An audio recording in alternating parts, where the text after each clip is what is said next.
the ideal time of year to prune? I know that's going to be dependent on what tree or plant that you're growing. So, can you give us some more information on that one? Yeah, and of course it depends on what climate. So the month will be different here than it will be for you. And I don't know where your listeners are from, if they're from all over North America, but the science is the same wherever you live. It's just the month, the timing is different. So just a minute ago, I talked about winter pruning. So winter pruning is when you've got, and it really happens like late winter, just before the buds start opening in the spring, or the end of the dormancy season. So you've got the nutrients in the root system. They are coming up. And if you've pruned out some branches, then each branch gets more energy. It grows bigger and stronger, and it can support more fruit. That's great. But what happens, Chris, if you say, okay, I'm not going to do winter pruning. I'm going to let the energy in the root system come up into the tree, and I'm going to let it push out buds and flowers and fruit. I'm going to let this tree run a whole marathon with all its branches, all 10 branches, all 100 branches. So what happens then is you wait for the tree to produce to use up all the energy. And then you make some cuts. What kind of effect would it have?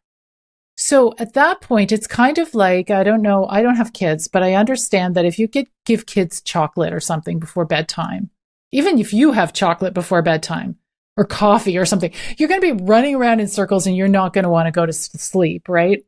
So essentially, you've got your tree, it's run a marathon, it's run around in circles, and it's tired.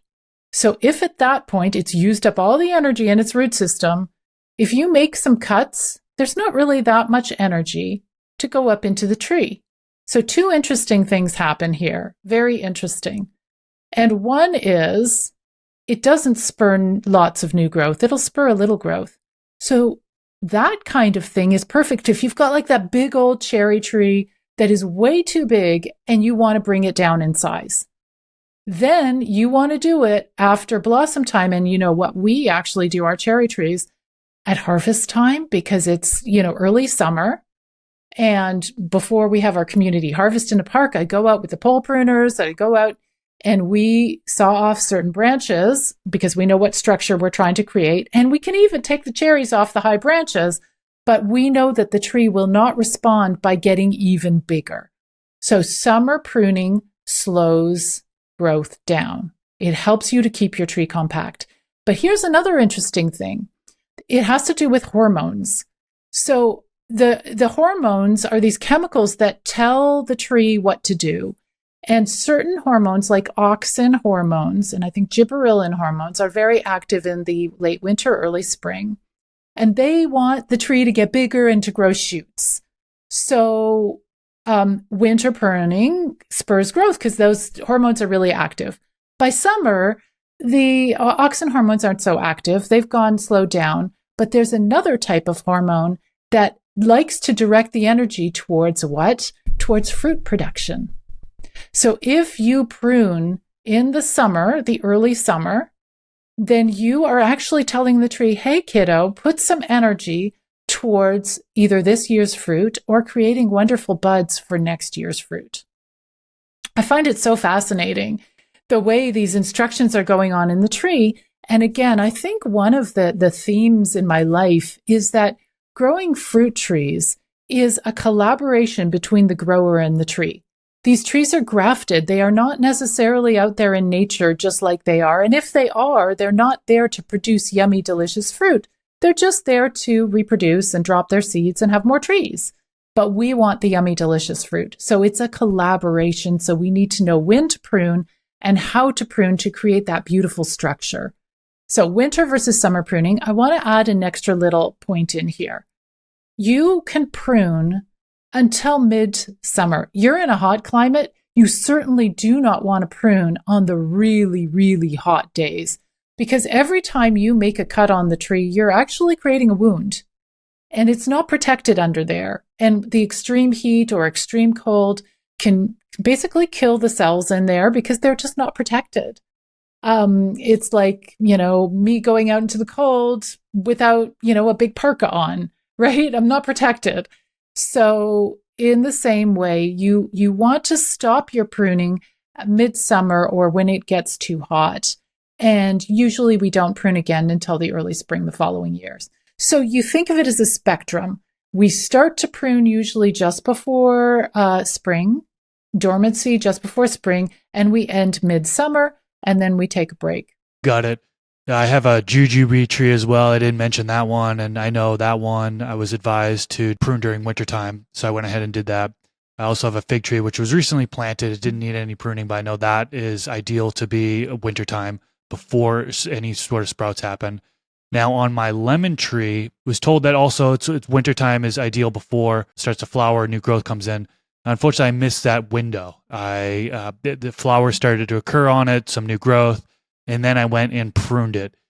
Are you saying that everything is going to be okay with that, or has like harm been done at that point since the No, plant has already been flowering? no. And here's the beautiful thing. First of all, I'm not an expert in citrus because we can't really grow it here. I've had an indoor lemon tree before, which was absolutely adorable, and I loved it. Got too big for our house, though. I had to give it away and find it a new home. But here's the beautiful thing. If you're making, correct pruning cuts with a clean pruner that's been sanitized and sterilized, you're not pruning a diseased lemon tree and then pruning your lemon tree. That would spread disease. During the growing season, the tree starts to heal the wound pretty quickly. They create cells to cover up those wounds.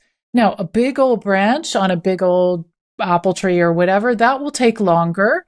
And that's why in the early years, that's the best time to sculpt your tree to create that supportive structure for supporting a heavy harvest and for keeping the tree open and all that stuff.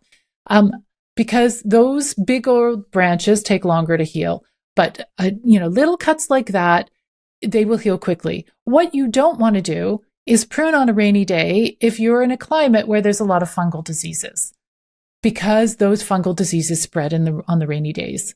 I sadly, I had to harvest some scion wood for propagating my apple trees in the park.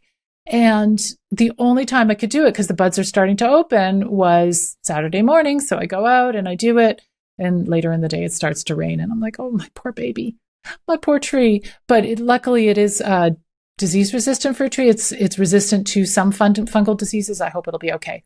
But the point is, don't prune in the rain. Don't prune on rainy days. Keep it dry. And if you're pruning close to the active growing season, it should heal. When it won't be good is if you prune in the fall when growth has slowed.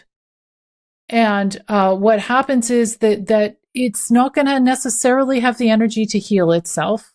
You could have an open wound all through the dormant season. That's not ideal. Go to the full episode by clicking the outro card here, or click the link in the description section below. Catch you in the next video.